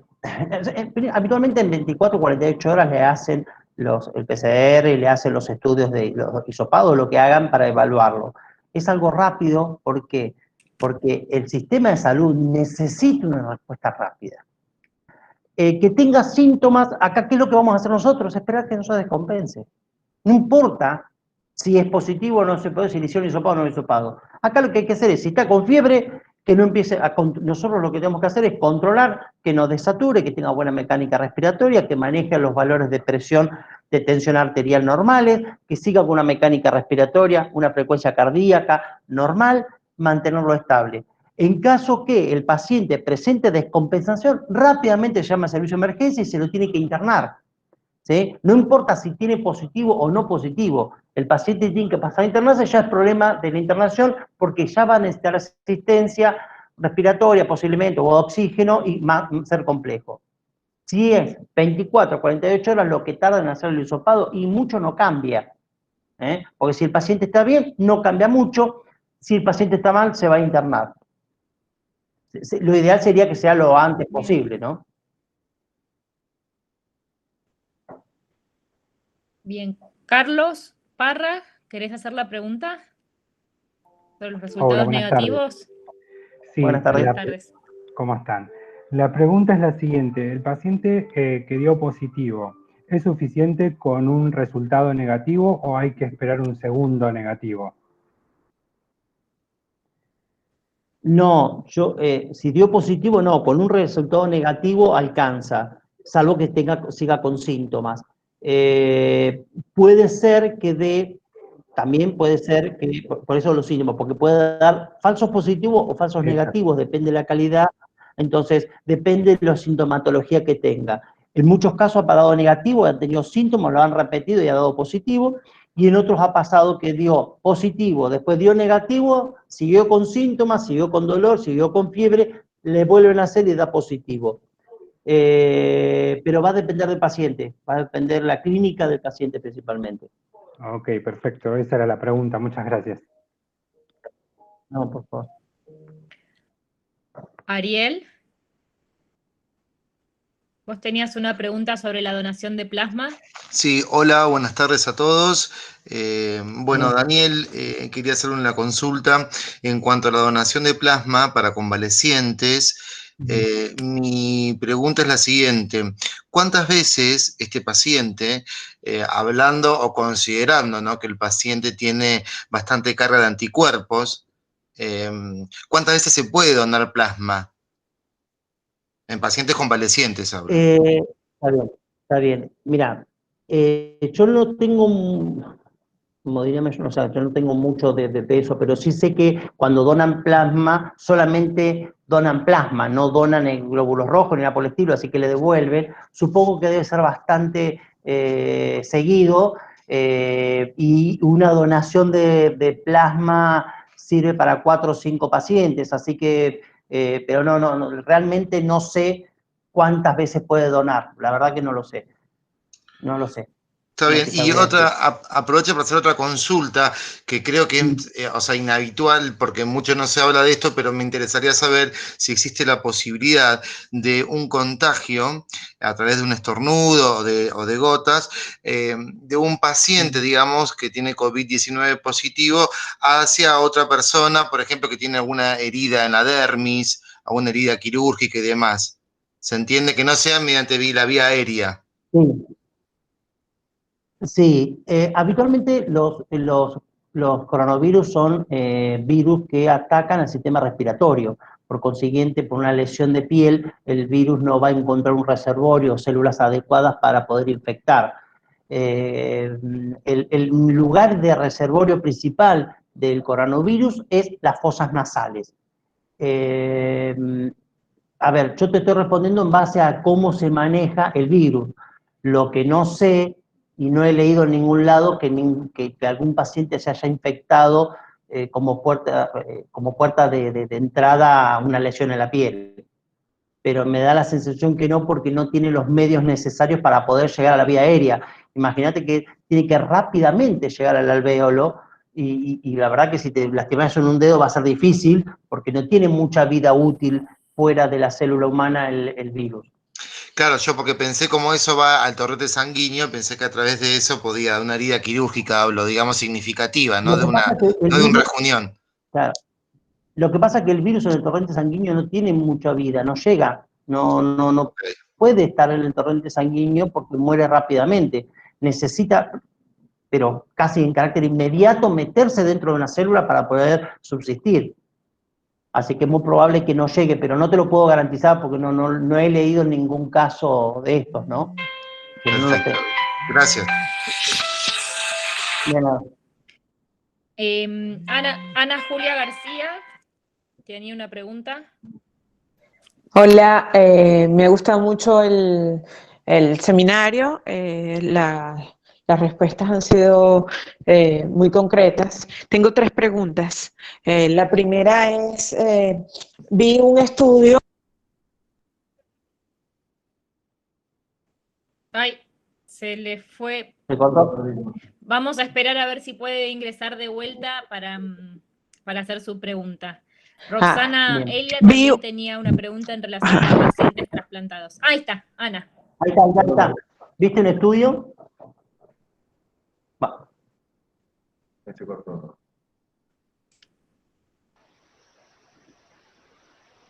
Roxana, ¿vos querés preguntar? Sí, bueno, buenas tardes. Yo quería saber puntualmente en el caso de pacientes trasplantados, si hay experiencia, porque bueno, sabiendo que son de riesgo, siempre preguntan qué les va a pasar, ¿no? Si hay alguna experiencia con pacientes trasplantados y COVID. No he leído nada sobre trasplantados. Lo que sí son de altísimo riesgo. Los pacientes trasplantados son inmunosuprimidos, por consiguiente, la única posibilidad que tiene el organismo de luchar contra este virus es por medio del sistema inmunológico, ¿no? Entonces no tenemos ninguna herramienta para poder ayudarlo. Salvo que sea algún corticoide para proceso desinflamatorio. Así que todo paciente que es inmunosuprimido realmente corre grandes riesgos de transformarse en un paciente grave. Esa es la verdad. No quiere decir que se transforme, ojo. A ver, personas completamente sanas se pueden transformar en personas graves. Hoy casualmente cuando venía para acá en el auto escuchaba un hombre de 80 años con EPOC que en marzo le dio, hoy cumplió 80 años, así que en marzo le dio COVID positivo, tenía EPOC, y hoy cumplió 80 años, está perfecto. 80 años con EPOC y subsistió el COVID. A veces los sistemas, hay muchas cosas que a veces son medias difíciles, y tenemos un enfermero que falleció, jefe de clínicas, que falleció, no tenía antecedentes, algo de hipertensión y falleció. a veces también está relacionado con la carga viral. Este buen hombre no necesitó oxígeno, o sea, necesitó oxígeno, pero no respirador. Trabajó con BIPAP y anduvo bien, pero bueno, nada, eso decididamente los inmunosuprimidos son de altísimo riesgo. Gracias. Ok. Ahora sí, ya volví. La primera pregunta que tenía era que vi un estudio que confirma o afirma, perdón, que los grupos sanguíneos, los pacientes con grupos sanguíneos tipo O cero, como lo llaman aquí en Argentina, son mucho más resistentes a contraer el COVID, y los que son más susceptibles son los grupos sanguíneos tipo A, ¿no? Esa es mi primera pregunta, es si tiene usted conocimiento con respecto a eso. La segunda pregunta... La segunda pregunta que tengo es con respecto a pacientes con enfermedades concomitantes previas, bien sea diabetes, hipertensión, cardiovasculares, etcétera, etcétera. ¿Qué tipo de tratamiento en estos casos, en el caso de que contraigan el COVID, debe ser suspendido? O sea, si se tiene conocimiento de que hay algún medicamento que interactúe de forma negativa, produciendo efectos secundarios o colaterales negativos en el paciente con COVID. Y la tercera pregunta, que también considero que es muy importante: tengo en este momento una hija que está lejos de mí y está en Buenos Aires y fue diagnosticada ayer con el COVID, con el hisopado en positivo, y me preocupa son los estudios que se han hecho sobre las secuelas posteriores a haber contraído el COVID. Bueno, primero, con respecto a los estudios de estos de los grupos sanguíneos, yo no me acuerdo bien, pero sí que era una muestra muy poco significativa para demostrar o para garantizar que un paciente cero positivo es menos propenso que un A positivo. Pero sí, leí la nota, pero no parecía que tenía, no era un estudio tan grande como para poder saberlo. Así que me parece que eso habría que tomarlo medio con pinzas, pero no te sé decir bien, sí, lo leí, pero no te sé decir bien si es tan real o no. Con respecto a los pacientes diabéticos, estos pacientes con COVID habitualmente por el proceso inflamatorio son más propensos, por el proceso inflamatorio genera una inflamación del páncreas y son más propensos a hacer cetoacidosis diabética. Así que los diabéticos tienen más riesgo de transformarse en pacientes críticos o complicados. Ninguna patología preexistente lo hace propenso a ser o más largo, más propenso a infectarse, sino que lo que lo hace es más propenso a tener complicaciones. Que sea diabético, que sea hipertenso, que tenga POC, no quiere decir que se vaya a infectar por tener esa patología. Y con respecto a las secuelas... Disculpe, mi pregunta era respecto a los tratamientos farmacológicos que están comprobados que deben ser suspendidos en caso de que tengan alguna enfermedad previa. Sí. Han usado algunos antivirales que no tienen mucha relación, se están usando algunos antivirales, pero principalmente están usando corticoides porque lo que tratan es en estos casos lo que se trata es de apoyar al paciente sobre la sintomatología, ¿sí? Todavía no tienen un remedio o un fármaco que ataque al virus realmente, o sea, por lo menos estudiado, ¿no? Se están usando varios antivirales.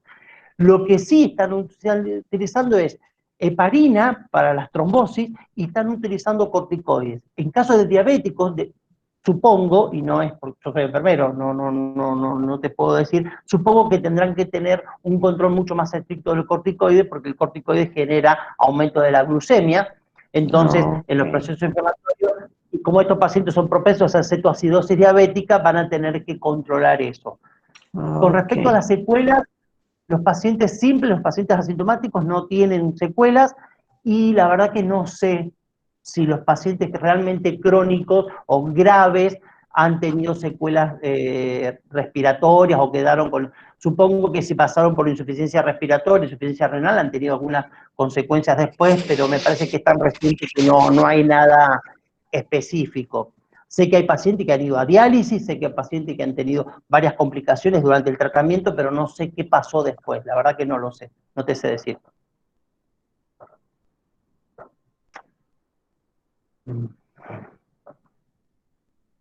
Bueno. ¿Hay alguna otra pregunta? Acá hay varias. Hay pregunta Constanza si tuvo algún caso con un paciente muy específico, con parálisis cerebral severo, con traqueostomía y gastrostomía, epilepsia refractaria, al cual no le hayan permitido el acompañamiento de la madre. Mira, no sé, no tuve algo específico, pero hay una cosa que es más que real. La única persona que tiene poder sobre el hijo, o sea, es la madre y el padre. Nosotros tuvimos un caso que a una paciente postrada con traqueostomía, en coma, vigil, qué sé yo, la querían trasladar a una institución simplemente para hacer el hisopado y dejarla 48 horas internada. La familia se negó y está en todo el derecho de negarse, ¿sí?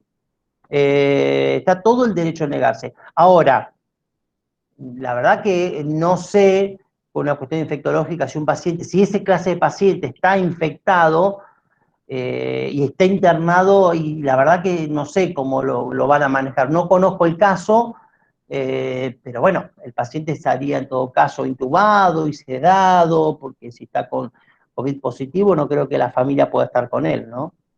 Y seguro que está en una terapia intensiva. Bien. No, después son muchos comentarios de muy buena conferencia de intercambio, muchas gracias. Bueno, muchas gracias. Felicitaciones, muy claro, muy linda charla, etcétera, etcétera. Daniel, ¿querés, o Fernando, querés alguno cerrar? No, hablar algunas cosas, Maggie, que vamos a enviar la presentación por mail y unos apuntes que Daniel armó un poco sobre la base de la charla que realizó, y que los que quieran el diploma de asistencia que manden un correo, ¿no? A formacion@cuidadosdesalud.org.ar. Sí, la charla se va a subir también a algún canal, creo que de YouTube, con el link en la página, para que también, si quieren volver a escucharla, tengan acceso. Bien. Maggie, Bueno, yo quería al principio... ¿Cómo? Quería hacer un pequeño comentario. No sé si se me escucha, porque mi micrófono estaba con problemas. Sí. Sí, se escucha bien. Las últimas preguntas que Daniel tuvo que contestar ponen de manifiesto una vez más lo que decíamos al principio. La información se va construyendo. Entonces tenemos que estar atentos, como dijo bien Daniel, que no todo lo que nos llega está científicamente comprobado o metodológicamente bien hecho. Es importante que cada vez que leamos un estudio estemos atentos a la metodología con la que ese estudio fue hecho. Si hay un grupo control, si hay un grupo testigo, si la N del trabajo es suficiente, como decía Daniel recién, con respecto a los grupos sanguíneos. Por otra parte, con respecto a medicación, fíjense cómo fue la historia, la hidroxicloroquina, los corticoides. Estamos hablando de un montón de, incluso los antivirales, de un montón de posibilidades, pero todavía no tenemos evidencia científica. Entonces, apoyémonos en la evidencia para tomar decisiones, pero tengamos claro que estamos en medio de un problema que todavía no tiene la suficiente evidencia como para poder afincarnos definitivamente en alguna verdad. Esta la estamos construyendo entre todos y es muy saludable que tengamos tantas preguntas con respecto a esto, porque como les dije hace un rato, los grandes progresos que tengamos en este sentido van a ser producto de las preguntas que seamos capaces de plantearnos y no tanto de las supuestas certezas que nos vienen de otro lado y que muchas veces están emparentadas con otros intereses que no tienen que ver exactamente con los intereses de los pacientes. Muchas gracias, Daniel, por el tiempo y por la claridad de la explicación. Sí, fue difícil, es la primera vez y al principio no veía cara, no veía nada, era muy difícil, no me podía concentrar, no me podía entender, pero bueno, gracias a Dios me fui acostumbrando y me adapté. Me ayudó Fernando acá guiándome un poquito, pero así que bueno, muchas gracias y espero haber sido más o menos claro. Hay muchas cosas que no se pueden responder porque no se saben, hay muchas cosas que van a encontrar que nos manejamos distintos, se manejan distintos. Esta fue mi apreciación en base a lo que estudié, en base a lo que vimos, lo que se podía hacer. No está, o sea, no hay nada, no está todo escrito sobre esto, recién empezamos, no se conoce, guíense por el instinto, cuídense mucho, cuiden a su familia, cuiden a sus pacientes, hagan respetar las normas de aislamiento que son necesarias, ¿sí? Porque esa es nuestra función como enfermeros y profesionales. Es lo único que les puedo decir, cuídense mucho y avanti que vamos a ir avanzando lentamente pero a pasos firmes. Gracias por todo. Muchas gracias. Gracias a todos y nos vemos en la próxima. Hasta luego. Muchas gracias.